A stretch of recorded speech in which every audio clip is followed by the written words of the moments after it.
ओम शांति। 27 फरवरी 2025।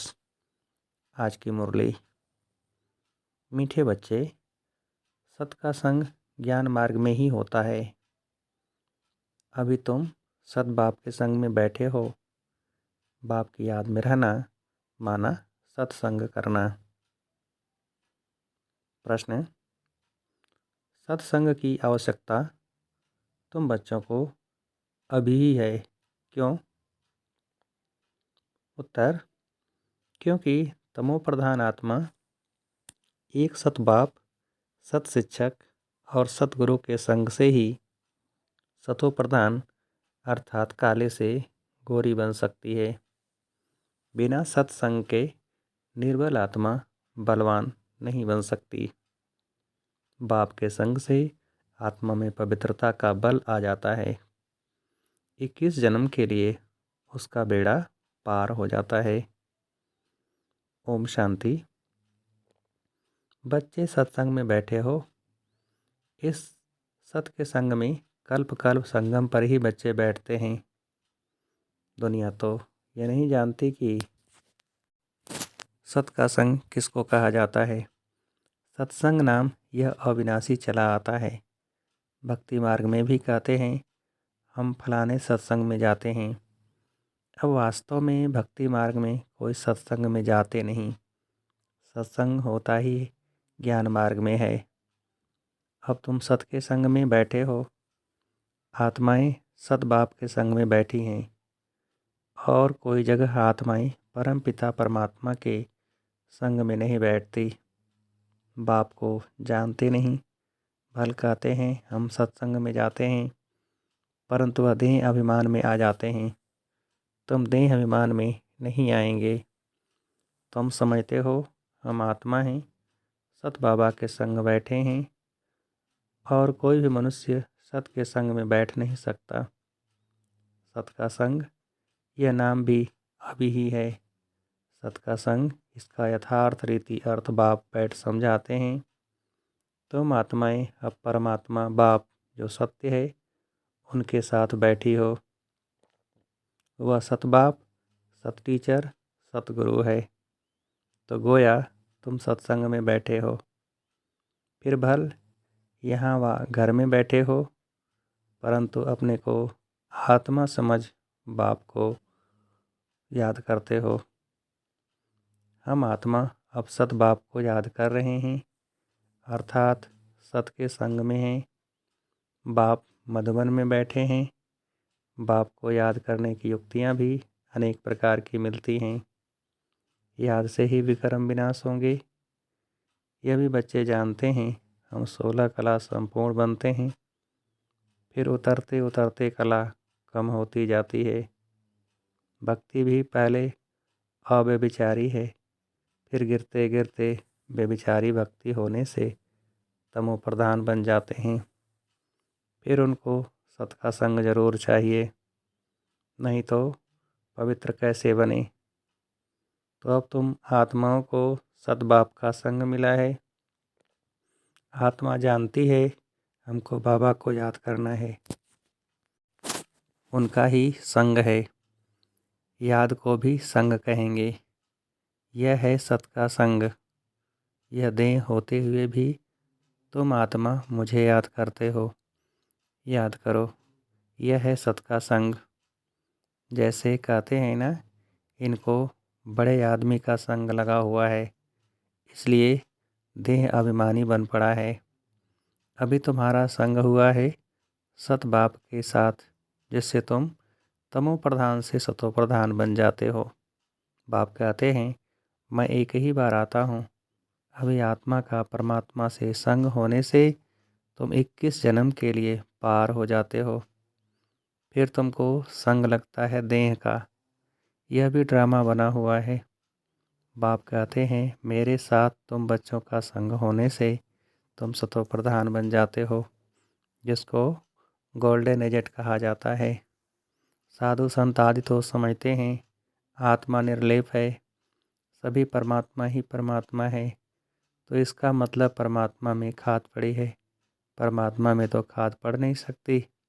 बाप कहते हैं, क्या मुझ परमात्मा में खाद पड़ती है? नहीं, मैं तो सदैव परम धाम में रहता हूँ, क्योंकि मुझे तो जन्म मरण में आना नहीं है। यह तुम बच्चे जानते हो। तुम्हारे में भी कोई का संग जास्ती है, कोई का कम है। कोई तो अच्छी रीति पुरुषार्थ कर योग में रहते हैं। जितना समय बाप का संग करेगी उतना फ़ायदा है। विकर्म विनाश होंगे। बाप कहते हैं, हे आत्माएं, मुझ बाप को याद करो, मेरा संग करो। मुझे यह शरीर का आधार तो लेना पड़ता है, नहीं तो परमात्मा बोले कैसे, आत्मा सुने कैसे। अभी तुम बच्चों का संग है सत के साथ। सत बाप को निरंतर याद करना है। आत्मा को सत का संग करना है। आत्मा भी वंडरफुल है, परमात्मा भी वंडरफुल है, दुनिया भी वंडरफुल है। यह दुनिया कैसे चक्कर लगाती है, वंडर है। तुम सारे ड्रामा में ऑल राउंड पार्ट बजाते हो। तुम्हारी आत्मा में 84 जन्मों का पार्ट नोधा हुआ है, वंडर है। सतयुगी आत्माएं और आजकल की आत्माएं, उसमें भी तुम्हारी आत्मा सबसे जास्ती ऑलराउंडर है। नाटक में कोई का शुरू से पार्ट होता है, कोई का बीच से, कोई का पिछाड़ी में पार्ट होता है। वह हैं सब हद के ड्रामा, वह भी अभी निकले हैं। अब साइंस का इतना जोर है, सतयुग में कितना उनका बल रहेगा। नई दुनिया कितना जल्दी बनती होगी, वहाँ पवित्रता का बल है मुख्य। अभी है निर्बल, वहाँ है बलवान। यह लक्ष्मी नारायण बलवान है ना। अभी रावण ने बल छीन लिया है, फिर तुम उस रावण पर जीत पाकर कितना बलवान बनते हो। जितना सत का संग करेंगे, अर्थात आत्मा जितना सतबाप को याद करती है, उतना बलवान बनती है। पढ़ाई में भी बल तो मिलता है ना, तुमको भी बल मिलता है। सारे विश्व पर तुम हुक्म चलाते हो। आत्मा का सत के साथ योग संगम पर ही होता है। बाप कहते हैं, आत्मा को मेरा संग मिलने से आत्मा बहुत बलवान बन जाती है। बाप वर्ल्ड ऑलमाइटी अथॉरिटी है न, उन द्वारा बल मिलता है। इसमें सब वेदों शास्त्रों के आदि मध्य अंत का ज्ञान आ जाता है। जैसे बाप ऑलमाइटी है, तुम भी ऑलमाइटी बनते हो। विश्व पर तुम राज्य करते हो, तुमसे कोई छीन नहीं सकता। तुमको मेरे द्वारा कितना बल मिलता है, इनको भी बल मिलता है। जितना बाप को याद करेंगे उतना बल मिलेगा। बाप और कोई तकलीफ़ नहीं देते हैं, सिर्फ याद करना है बस। 84 जन्मों का चक्र पूरा हुआ है, अब वापस जाना है। यह समझना कोई बड़ी बात नहीं है। बस जास्ती रोजगारी में जाने की तो दरकार नहीं है।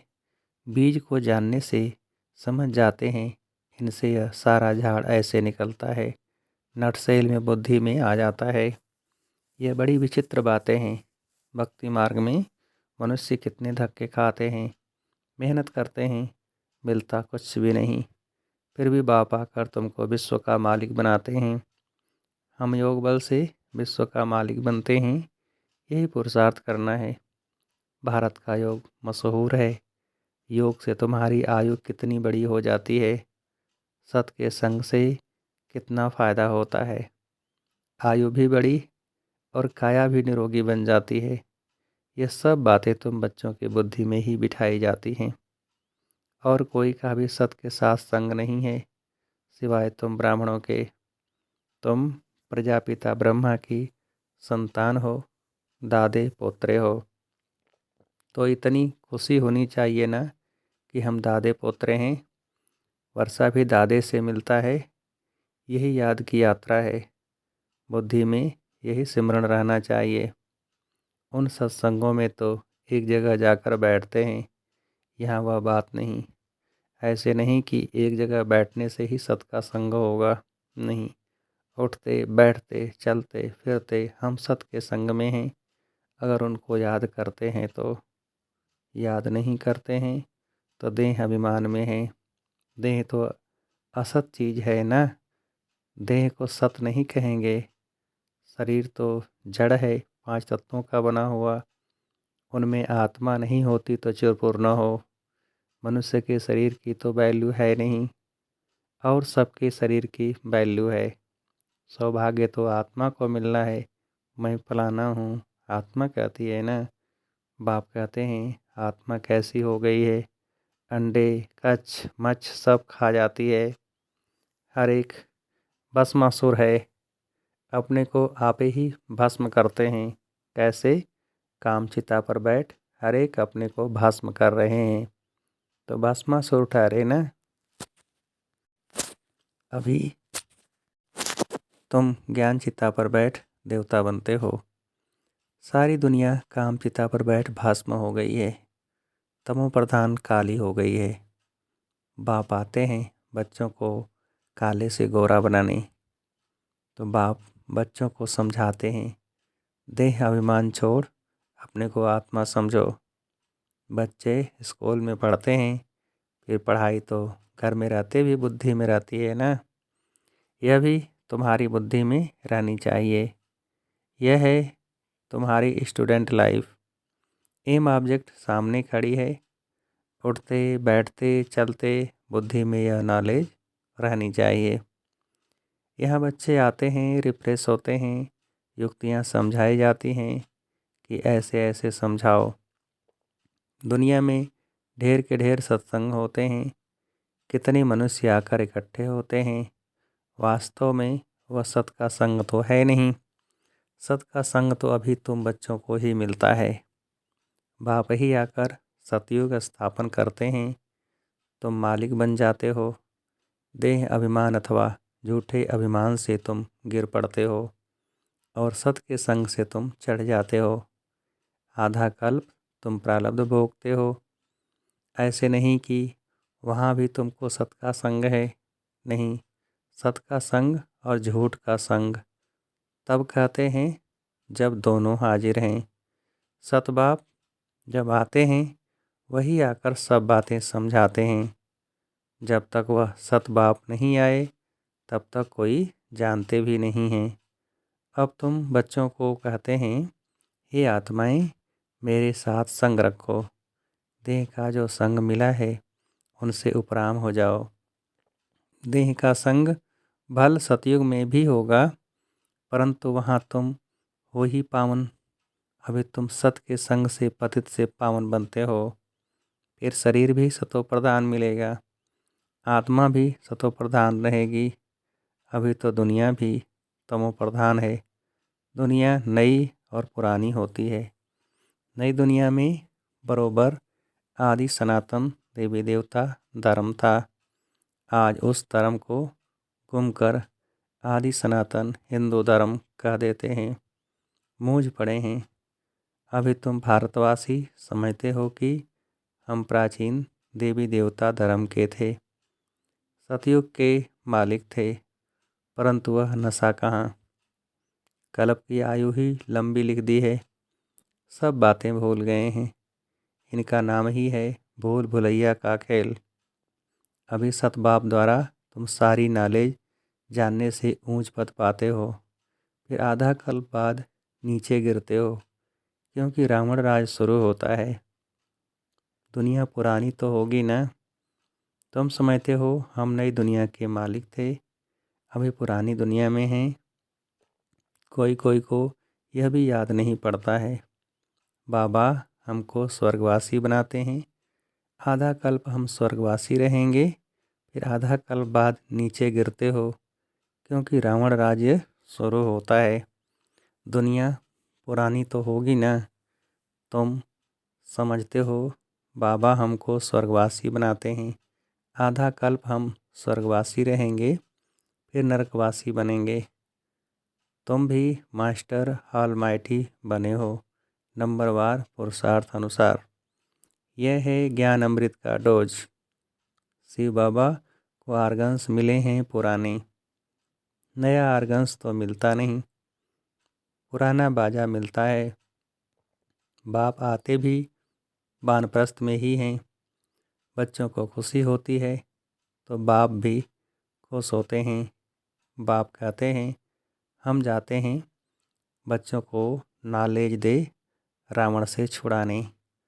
पाठ तो खुशी से बजाया जाता है ना। बाप बहुत खुशी से पाठ बजाते हैं। बाप को कल्प कल्प आना पड़ता है। यह पाठ कभी बंद नहीं होता है। बच्चों को बहुत खुशी रहनी चाहिए। जितना सत का संग करेंगे उतना खुशी होगी। याद कम करते हैं इसलिए इतनी खुशी नहीं रहती है। बाप बच्चों को मिल्कियत देते हैं। जो बच्चे सच्ची दिल वाले हैं उन पर बाप का बहुत प्यार रहता है। सच्ची दिल पर साहेब राजी रहते हैं। अंदर बाहर जो सच्चे रहते हैं बाप के मददगार बनते हैं। सर्विस पर तत्पर रहते हैं वही बाप को प्रिय लगते हैं। अपने दिल से पूछना है हम सच्ची सच्ची सर्विस करते हैं सच्चे बाबा के साथ संग रखते हैं। अगर सत बाबा के साथ संग नहीं रखेंगे तो क्या गति होगी। बहुतों को रास्ता बताते रहेंगे तो ऊंच पद भी पाएंगे। सत बाप से हमने क्या वर्षा पाया है अपने अंदर देखना है। यह तो जानते हैं नंबरवार हैं। कोई कितना वर्षा पाते हैं कोई कितना पाते हैं। रात दिन का फ़र्क रहता है। अच्छा मीठे मीठे सिकिल थे बच्चों प्रति माता पिता बाप दादा का याद प्यार और गुड मॉर्निंग। रूहानी बाप की रूहानी बच्चों को नमस्ते। हम रूहानी बच्चों की रूहानी बाप को नमस्ते। धारणा के लिए मुख्य सार पहली पॉइंट, तुम्हें जो इस देह का संग मिला है इस संग से उपराम रहना है। सत के संग से पावन बनना है। दूसरी पॉइंट, इस स्टूडेंट लाइफ में चलते फिरते बुद्धि में नॉलेज घूमती रहे। एम ऑब्जेक्ट को सामने रख पुरुषार्थ करना है। सच्ची दिल से बाप का मददगार बनना है। वरदान, अव्यभिचारी और निर्विघ्न स्थिति द्वारा फर्स्ट जन्म की प्रारब्ध प्राप्त करने वाले समीप और समान भव। अव्यभिचारी और निर्विघ्न स्थिति द्वारा फर्स्ट जन्म की प्रारब्ध प्राप्त करने वाले समीप और समान भव। विस्तार, जो बच्चे यहाँ बाप के गुण और संस्कारों के समीप हैं सर्व संबंधों से बाप के साथ का व समानता का अनुभव करते हैं वही वहाँ रायल कुल में फर्स्ट जन्म के संबंध में समीप आते हैं। दूसरा, फर्स्ट में वही आएंगे जो आदि से अब तक अव्यभिचारी और निर्विघ्न रहे हैं। निर्विघ्न का अर्थ यह नहीं है कि विघ्न आए ही नहीं, लेकिन विघ्न विनाशक व विघ्नों के ऊपर सदा विजयी रहें। यह दोनों बातें यदि आदि से अंत तक ठीक है तो फर्स्ट जन्म में साथी बनेंगे। स्लोगन, साइलेंस की पावर से निगेटिव को पॉजिटिव में परिवर्तन करो। साइलेंस की पावर से निगेटिव को पॉजिटिव में परिवर्तन करो। अच्छा, ओम शांति।